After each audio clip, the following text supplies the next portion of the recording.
Assalamualaikum warahmatullahi wabarakatuh.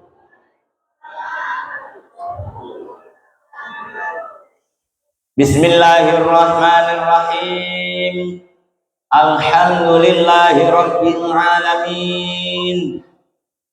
Alladzi an'ama 'alaina bi ni'matil imani wal islami wal islah. Asyhadu an la ilaha illallah wahdahu la syarika lah wa asyhadu anna sayyidana Muhammadan abduhu wa rasuluhu la nabiyya ba'dah. Allahumma shalli wa sallim wa barik ala sayyidina Muhammadin ibni Abdillah wa ala alihi wa ashabihi wa man walah. La haula wa la quwwata illa billah. Qala Allah Ta'ala fi kitabihil aziz. A'udzu billahi minasy syaithanir rajim. Bismillahirrahmanirrahim.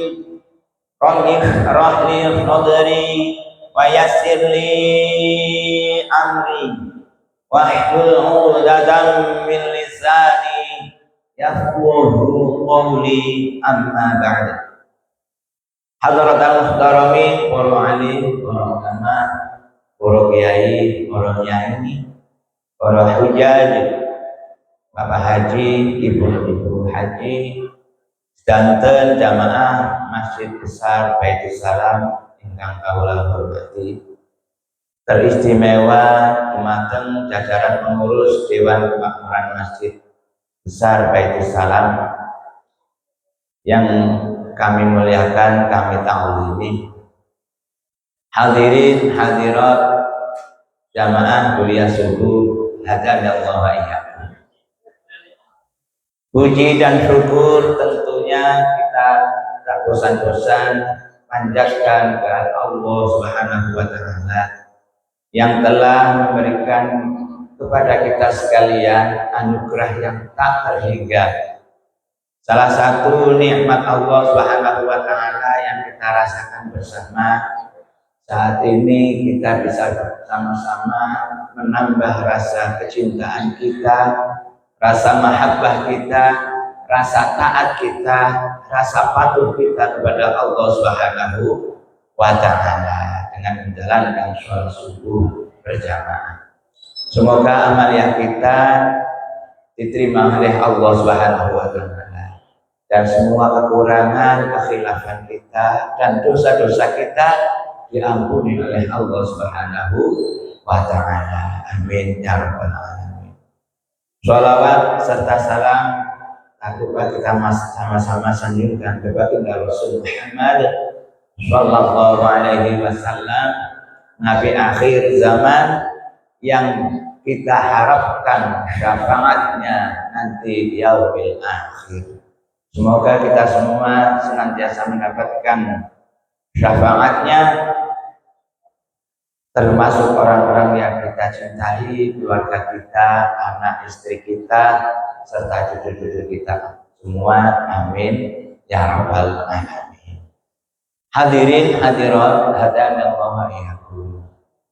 Berbicara tentang syafaat, tentu kita sering mendengar bahwasanya salah satu makhluk Allah Subhanahu wa Ta'ala yang namanya manusia yang bisa memberikan syafaat hanya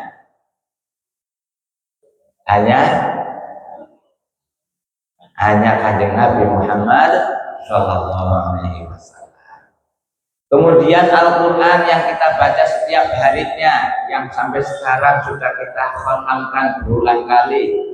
Pak Didi mungkin sudah 5 kali khataman. Pak Budi apalagi.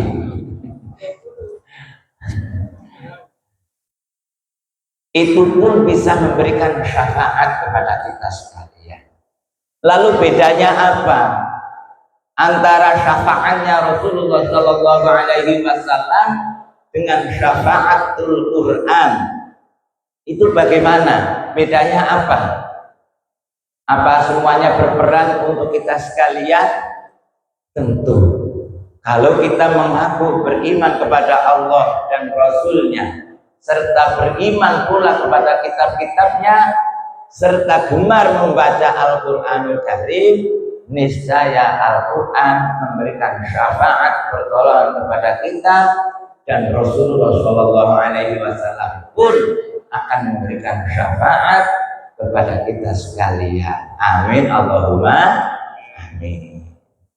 Yang membedakan para hadirin jamaah kuliah subuh hadanallahu wa iyyakum, kalau syafaatul Quran, Al-Quran itu memberikan syafaat kepada kita, memberikan pertolongan kepada kita sekalian, mulai dari alam dunia itu sudah diberikan pertolongan, diberikan syafaat oleh Al-Quranul Karim. Kita sering membaca Al-Quran, sering dibimbing secara tidak langsung karena kita nggak tahu maksud dan arti apa yang kita bacanya. Padahal saat itu Al-Quran memberikan petunjuk kepada kita sekalian, hudan lil muttaqin. Kita yang mengaku orang-orang yang bertakwa pasti mendapatkan petunjuk hidayah dari Al-Quranul Karim, wasilah Al-Quranul Karim. Kemudian sampai ke alam kubur, Al-Quran pun terus mendampingi perjalanan kita, mulai dari dimandikan, dikafani, disolati, sampai kita dihantarkan ke liang lahat. Bacaan Al-Quran senantiasa mengiringi langkah kepergian kita dari alam dunia menuju alam kubur. Jadi sungguh sangat beruntung bagi kita sekalian yang terus memutawamahkan, yang melanggengkan, mengistiqomahkan, mengkontinyukan membaca Al-Quranul Karim, karena Al-Quran akan memberikan pertolongan kepada kita sekalian, tidak hanya di alam kubur, tidak hanya di akhirat nanti, tapi mulai dari alam dunia. Nanti ketika kita semua sudah masuk ke alam kubur dan ditinggalkan oleh keluarga kita sekalian, anak kita walaupun meninggalkan kita dalam kondisi menangis, istri kita, suami kita yang konon katanya sehidup semati berdua sama anak, tapi ketika kita masuk duluan ke alam kubur, mereka semua tidak ada yang mau setia menemani kita sampai ke alam kubur. Siapa yang menemani kita? Yaitu bacaan Al-Quran kita sekalian. Itu ketika badan kita merasakan dinginnya tanah liat, merasakan dinginnya atise banyu kuburan, merasakan gelapnya alam kubur, merasa sepinya sendirian di alam kubur, maka bacaan Al-Quran itulah nanti yang akan mengaring-aringi kita, yang akan menghibur kita, yang akan terus memberikan support, motivasi kepada kita sekalian. Wahai Jumati, wahai Budi, wahai Didi, ojo gemeter. Wakatanku ana makhluk Gusti Allah. Loro, ojo gemeter, ojo wedi, ojo grogi. Karena itu khalqun min khalqillahi ta'ala. Itu adalah makhluknya Allah Subhanahu wa ta'ala yang diutus olehnya untuk menanyakan perihal keimanan kita kepada Allah Subhanahu wa ta'ala, yaitu malaikat inten Bu, malaikat ngantuk kabeh, mungkar sareng nakir. Niku malaikat yang bertugas menanyakan perihal keimanan kita kepada Allah Subhanahu wa ta'ala. Nanti andaikan lisan kita keluh, lisan kita nggak bisa ngomong, saking gemeternya, saking takutnya mendengar kedatangan malaikat Munkar Nakir, sampai kami tenggengen, dari wong Cirebon kami tenggengen, sampai nggak bisa ngomong. Nanti Al-Quran lah yang akan menjawab pertanyaan malaikat Munkar dan Nakir. Man rabbuka, siapa Tuhanmu?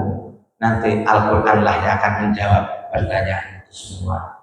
Sampai siapa saudara-saudaramu, itu pun nanti di bacaan Al-Quran yang akan menjawab pertanyaan itu semua. Jadi ojo sanksi, ojo ragu dengan Al-Quran. Itulah mukjizat Rasulullah SAW yang sampai sekarang bisa kita rasakan dan bisa kita baca. Makanya sampun ping pinten Bu hataman teng bulan suci Ramadan. Ping 5, Masya Allah. Bapak-bapak sampun ping pinten? Ping 3, alhamdulillah, luar biasa. Luar biasa, Masya Allah. Takjub dengan jamaah Baitus Salam yang luar biasa. Itu sing dewekan. Ono sing keroyokan setiap habis traweh. Berapa kali, Pak Budi? Baru 2 kali. 2 kali baru, Masya Allah. Berarti ada satu lagi mungkin. Mudah-mudahan bisa sampai khatam Al-Quran bin Nazar. Kemudian nanti Al-Quran setelah malaikat Munkar Nakir meninggalkan kita dan membawa jawaban yang telah disampaikan oleh Al-Quran diserahkan kepada Allah Subhanahu wa Ta'ala. Bacaan Al-Quran itu akan memberikan hiburan kepada kita sekalian, akan menjadi penenang bagi hati kita ketika hati kita dilanda kegelisahan, kesedihan, menunggu datangnya yaumil akhir. Dan nanti di yaumil akhir, apa peranan Al-Quran untuk kita sekalian?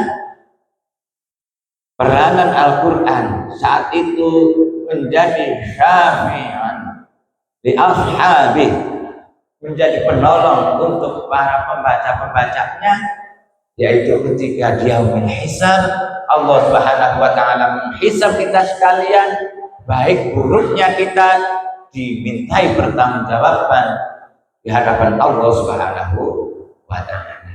Saat itulah Al-Quran berperan membantu kita, membela kita, dan menjadi advokat kita yang bisa kita handalkan sehingga kita semua terbebas dari hisabnya yaumil akhir. Amin Allahumma amin. Sinten mawon sing teng mriki kabeh dihisab dening Allah Subhanahu wa Ta'ala.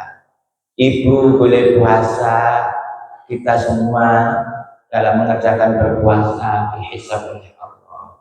Boleh gelendengi sedulur juga dihisab dening Allah. Boleh sedekah juga dihisab. Boleh ngumpulaken 1.000, 2.000 sampai 10.000 sampai ratusan ribu, bahkan sampai jutaan, itu pun dihisab oleh Allah Subhanahu wa Ta'ala. Dan nanti Al-Quran lah yang akan menjadi pembela kita ketika yaumil hisab. Andaikan seumpama ada di antara kita sekalian ada yang divonis si A, si Fulan, karena melihat timbangan amalnya lebih banyak keblesakannya, lebih banyak keburukannya, maka si Fulan tadi harus masuk ke dalam neraka. Seumpama na'udzubillah min dzalik, mudah-mudahan kita jangan sampai mengalami hal seperti itu. Seumpama kok kita divonis, na'udzubillah, divonis kok harus masuk neraka karena amal baiknya kita lebih ringan dibandingkan amal buruknya, maka saat itulah Al-Quran akan memberikan syafaat kepada para pembaca. Jumati ojo kupu, nanti Gusti Allah jangan buru-buru memasukkan Jumati ke neraka. Saya menjadi saksinya.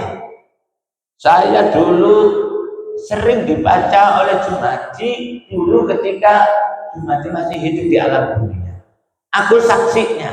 Aku yang setia menemani dia sampai sekarang ini. Nanti Al-Quran yang akan menjelma menjadi pembela kita di hadapan Allah Subhanahu wa ta'ala.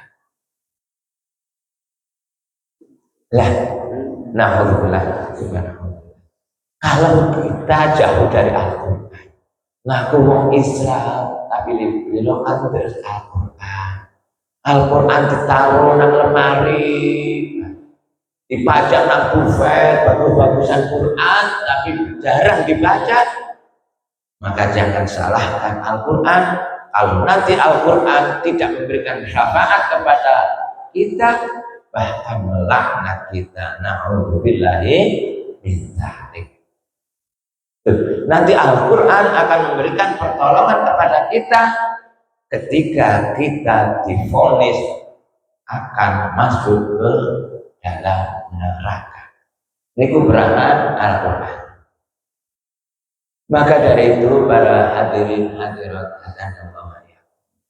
tentunya kita jangan merasa berbangga diri kita always ngatamakan Al-Quran sekali seumur hidup. Jangan. Dan juga jangan berputus asa. Kita belum bisa baca Quran, saya belum bisa ngaji, pengen bareng-bareng tadarus di masjid, cuma malu belum bisa ngaji Al-Quran.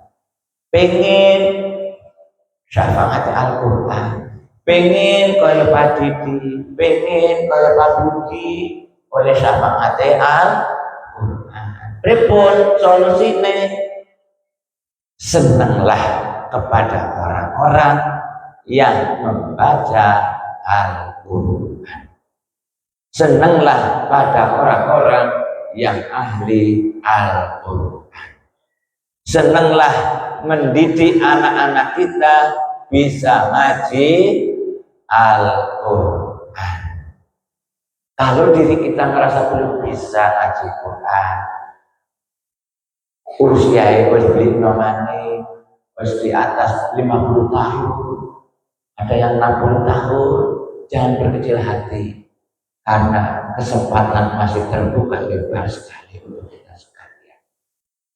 Tahadduts bin ni'mah, waktu bulan Sya'ban kemarin ketika kami menghadiri khataman Al-Quran di pondok pesantren Darus Zahra, khataman binador, jadi khataman baca-baca TPQ. Itu ada salah seorang ibu-ibu yang sudah pernah tugas, sudah pensiunan, berarti usianya kita kurang lebih 56 tahunan gitu, kurang lebih. Berarti untuk usia anak-anak harus tua, untuk usia saya berarti tua. Wes setengah abad, kepala 5 lebih. Itu karena mahabbahnya kepada Al-Quran. Padahal tadinya belum bisa ngaji Al-Quran, dereng sakit maaf Quran. Begitu pensiun, sudah pernah tugas, beliau menggeluti ngaji Quran. Biiznillah 3 tahun bisa baca Quran, bahkan bisa hafal Al-Quran 30 juz bil ghaib. Wingi kula kepanggih teng bulan Sya'ban. Niku luar biasa. Saking mahabbahnya, saking senenge, saking cintai kepada Al-Quran, saking mahabbahnya kepada ahlul Quran, sampai beliau mewakafkan waktunya, sisa hidupnya untuk taklimul Quran, untuk belajar Quran. Sampai alhamdulillah cerita punya ini tenggelam. Alhamdulillah baju sampun hafal 30 juz Bitcoin. Padahal dari nol. Dalam waktu 3 tahun, karena beliau bersungguh-sungguh bisa membaca Quran, bahkan bisa menghafal Al-Quran 30 juz Bitcoin. Itu luar biasa. Jadi jangan putus asa. Pak Budi masih nol, Pak Didi juga masih nol. Kemarin cuma masih nol bisa, masih muda beli. Pak Haji, jangan berkecil hati. Masih ada. Andaikan kita sampai akhir hayatnya belum bisa menghafal Quran seperti ibu tadi, minimal ketika kita diambil ruh dari jasad kita semua, kita dalam kondisi belajar Al-Quran. Wong sing gelem belajar Quran menandakan orang tadi mahabbah kepada Al-Quran. Sapa wong sing mahabbah kepada Al-Quran, pasti Al-Quran akan memberikan syafaat kepada orang tadi. Mudah-mudahan kita semua termasuk dalamnya. Amin Allahumma. Hadirin hadirat hadanallahu iyyakum. Kemudian syafaate kanjeng Nabi. Wow, syafaate Quran. Jadi Quran itu peranannya memberikan syafaat kepada kita ketika kita sudah divonis termasuk ahlu neraka, maka Al-Quran nanti berperan menghapus vonis tadi dan mengganti menjadi ahlul jannah, termasuk ahli surga. Kemudian peranan syafaat kanjeng Nabi yaitu ketika ada salah seorang umatnya, mudah-mudahan bukan jamaah Baitul Salam, mudah-mudahan bukan wong Kedung Jaya, mudah-mudahan dudu wong Cirebon, mudah-mudahan dudu wong Indonesia. Ada salah seorang umat kanjeng Nabi, berarti wong umat kanjeng Nabi iman kepada kanjeng Nabi. Cuman kadang sering melanggar aturan-aturan. Sing kudune dilakoni malah ditinggalaken, sing kudune dilarang dijauhi malah dilakoni. Ada salah seorang umat kanjeng Nabi melakukan itu. Sehingga ketika dihisab, orang tadi melanggar timbangan bagusnya sama sekali. Hanya sekedar percaya dan yakin bahwasanya Nabi Muhammad itu Nabi terakhir yang tidak ada Nabi setelahnya. Hanya percaya seperti itu saja. Sehingga orang tadi divonis masuk ke dalam nerakanya Allah. Wis dipanggang, wis disate, wis digoreng nang neraka sehingga terdampar di dasar neraka. Nah, peranan dari syafaatnya Rasulullah Shallallahu Alaihi Wasallam adalah kanjeng Nabi nanti dengan syafaatnya akan goreng-goreng luruh umat kanjeng Nabi. Siapa di antara umat kanjeng Nabi itu sing divonis masuk neraka dan gak bisa ditolong dengan syafaat Al-Quran, karena jarang deres Al-Quran, jarang seneng karo wong sing demen Al-Quran.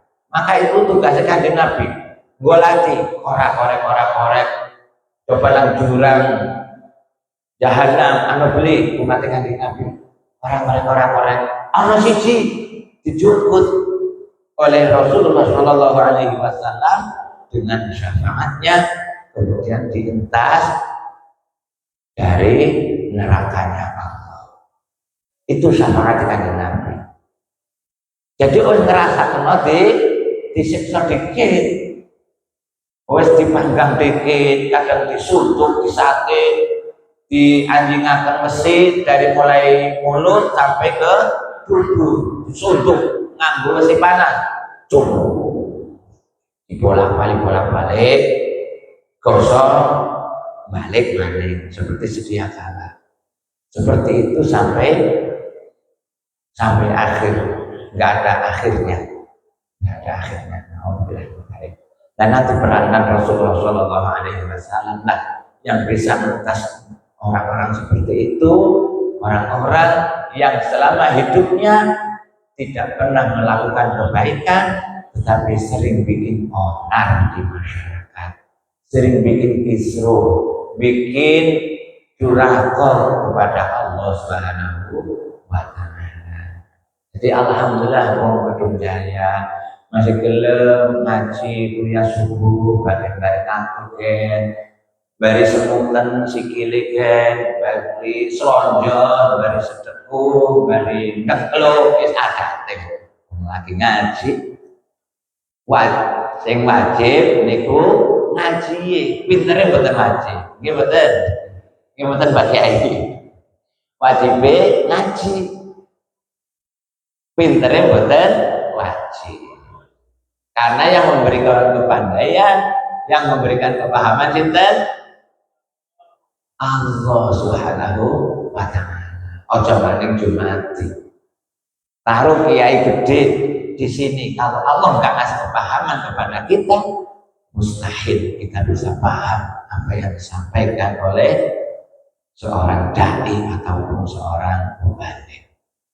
Maka dari itu, para hadirin hadirat yang Allah, mari kita antara tarhib dan tarhib seimbang. Ojo gampang akan perintah Gusti Allah, dan juga jangan berputus asa dari rahmat Gusti Allah. Wis kita urip mungkin wis banget nanti neraka banget apa? Jangan. Itu berarti kita berputus asa. Juga jangan melalaikan, jangan nambah KPS makanmu pasti dolonan Kanjeng Nabi. Apalah. Wis bisa sholat maning, bisa beli puasa maning. Bahkan sahur melu sahur, bukan melu buka. Bahwa ya bukan andalan awal melu mangan. Kalau ngerokok melu ngerokok. Jangan. Itu berarti kita menggampangkan, memudahkan, bahkan naudzubillah jangan sampai menyepelekan aturan-aturan Allah Subhanahu wa Ta'ala. Sing seimbang antara taat kita kepada Allah dengan pengharapan rahman rahim Allah Subhanahu wa Ta'ala, dan juga kita wedi karo siksa Gusti Allah yang sangat pedih, yang sangat menyakitkan, yang tidak bisa kita bayangkan. Sepiro sih larane siksa Gusti Allah, nggak bisa kita bayangkan. Hadirin hadirat yang Allah ya. Kalau kita ngerasa lara utuh, sakit gigi, mboten Bu, saking polblenake. Yang pernah sakit gigi mungkin rasanya paling enak lara utuh. Larane beli kejagan, langkah saya nengok, gawa jeruk ta, gawa apel ta, gawa anggur ta, langkah saya nengok, atau gawa roti tawar dari susu lah. Makanya ada sebuah pepatah mengatakan nikmatul hayatil arus wa daruratuha, enake wong urip yaitu ketika pengantin anak. Itu paling enak. Bahkan keleke mambu, aduh Mas Yaya enake mambu wis penting aja atus banget. Keleke mambu ya tetap disayang-sayang, kulite gudiget ya tetap sayang-sayang, sampai hitamnya akan dan sehitam rambutmu. Niku malah Masya Allah wis disayang-sayang. Lah paling belenak-belenak urip ketika lagi lara niku wis paling enak urip. Wong lara tabrakan, kecelakaan, wis mesti nengok. Masih akeh sing ndongakno. nengok terus doakan. Wong lara tipes gampang, masih bisa ngobrol, masih bisa ditengok. Nek wong lara itu nggak ada yang mendoakan, nggak ada yang nengok, wis dirasakno dewek. Wong deleng wujude seger buker, padahal rasane sekot. Nah, pripun ketika ada pengantin anyar bersamaan dengan lara wudu, ya monggo aja sampai lah. Nauzubillah. Jadi monggo sareng-sareng kita di akhir bulan suci Ramadan ini, di samping kita terus berharap kepada Allah Subhanahu wa taala akan rahmati Gusti Allah, akan maghfirah Gusti Allah. Dan juga terakhir nanti kita semua mudah-mudahan aidun minan nar, terbebas dari api neraka. Tapi juga kita jangan lupa kita sering berbuat salah, sering berbuat lalai, sering lalen karo Gusti Allah, sampai takbiratul ihram ketika sholat pun lalen kita ngadep sapa sing diinget-inget nangguri ana sapa. Nggih mboten. Kita kelalen ketika lagi sholat menghadap ke siapa, yang diingat-ingat di belakang kita ada siapa. Iku sing ngomong. Ayo bapak-bapak ibu ketemu mriki sing kayane mboten nggih. Mboten beda. Nah, untuk monggo sareng kita introspeksi diri kita masing-masing. Mumpung kita masih diberikan bekal oleh Allah, nafas yang keluar masuk belum bosen dari kita sekalian, darah masih mengalir dengan lancar dalam tubuh kita, kemudian mata masih awas, hidung masih normal, telinga pendengaran masih waras kabeh, manfaatkanlah untuk menghadap Allah, mengharapkan ridho dari Gusti Allah, untuk mendekatkan diri kita semua kepada Allah Subhanahu wa taala dengan memperbanyak amal baik. Siap betul? Bapak-bapak siap? Nah, bareng-bareng kita siapkan diri kita semua. Siap beli siap ketika wayai mati kudu mati. Ibu-ibu dikit, bapak-bapak terakhir juga bisa. Mungkin bapak-bapak dikitan, ibu-ibu terakhir juga bisa. Mungkin hadirin dulu, saya terakhir juga bisa. Saya terakhir, hadirin dulu juga bisa. Semuanya bisa. Ketika Allah menghendaki, nggak ada yang bisa mengelak dari yang namanya kematian. Tinggal sangune dipilih, sangune itu apa baik. Wasata bisa kita andalkan di hadapan Allah. Sering. Ayo awan jam 10, mulai lagi itu. Baik teman. Dalam bocah cilik mangan es krim kah? Mulai kelenjar. Nggih mboten. Bocah cilik, bocah balita, tunggu es krim.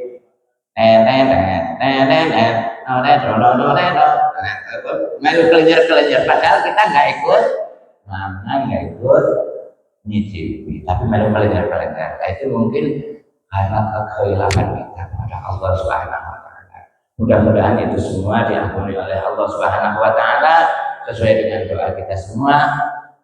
Allahumma innaka afuwun tuhibbul afwa fa'fu anna ya karim. Allah itu Maha Pemaaf. Allah itu Maha Pengampun. Dan Allah senang banget ketika wong kedung jaya njaluk ngapura nang Gusti Allah, itu Allah paling senang. Kita semua minta maaf, bertobat kepada Allah, itu Allah saking senengnya.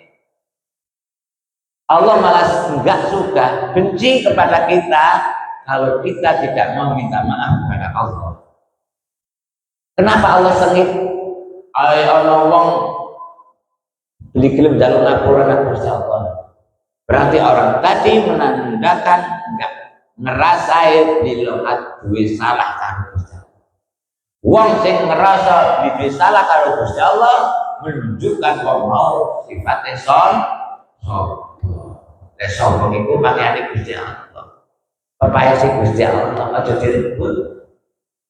Maka dari itu monggo bareng-bareng kita berdoa kepada Allah Subhanahu wa taala Semoga amal yang kita semua diterima oleh Allah Subhanahu wa taala, kekhilafan dan kekurangan kita diampuni olehnya. Amin Allahumma amin. A'udzubillahi minasyaitonir rajim. Bismillahirrahmanirrahim. Allahumma shalli ala sayyidina Muhammad wa ala ali sayyidina Muhammad. Allahumma ighfir lana dzunubana ya Allah. Wa walidaina warhamhuma kama rabbayana shighara. Ya Allah ya Tuhan kami, ampunilah segala kesalahan kami ya Allah. Ampuni pula kesalahan ayah ibu kami ya Allah, kedua orang tua kami ya Allah, yang telah mendahului kami, yang telah berjasa kepada kami, yang telah membimbing kami, yang telah menyekolahkan kami, yang telah memondokkan kami ya Allah, yang telah mengenalkan kami kepadamu ya Allah. Sayangilah mereka berdua sebagaimana mereka menyayangi kami di waktu kami masih kecil. Ya Allah ya Tuhan kami, Engkau zat yang maha senang memberikan ampunan kepada hamba-hambamu. Engkau adalah zat yang mudah memaafkan kesalahan-kesalahan kami semua. Ampunilah kesalahan kami ya Allah. Kesalahan yang kecil apalagi yang besar, baik yang kami sengaja ataupun yang tidak kami sengaja. Ya Allah ya Tuhan kami, curahkanlah maghfirah untuk kami semua. Curahkanlah ampunan untuk kami semua. Tutupilah segala kesalahan dan kekhilafan kami dengan maghfirah dan ampunan ya Allah. Birahmatika ya arhamar rahim. Allahumma innaka afuwwun tuhibbul afwa fa'fu ya Allah. Ya Allah ya Tuhan kami, pertemukanlah kami semua ya Allah dengan Rasulullah Shallallahu Alaihi Wasallam, dengan baginda Rasul Muhammad Sallallahu Alaihi Wasallam. Ya Allah dan wanana, birahmatika ya Allah. Ya Allah pertemukanlah kami ya Allah dengan baginda Rasul Muhammad Sallallahu Alaihi Wasallam, baik dalam kondisi terjaga ataupun dalam kondisi kami tidak layak mengandalkan amaliah kami ya Allah. Puasa kami, sholat kami, harus kami, terkadang kami lakukan karena terpaksa, karena takut siksaan, karena mengharapkan surga ya Allah.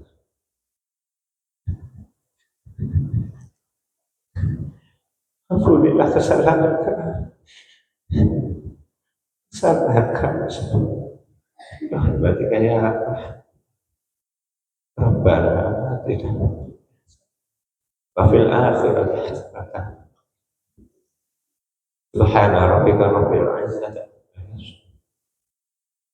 wa salamun alal mursalin. Alhamdulillah. Al-Fatihah.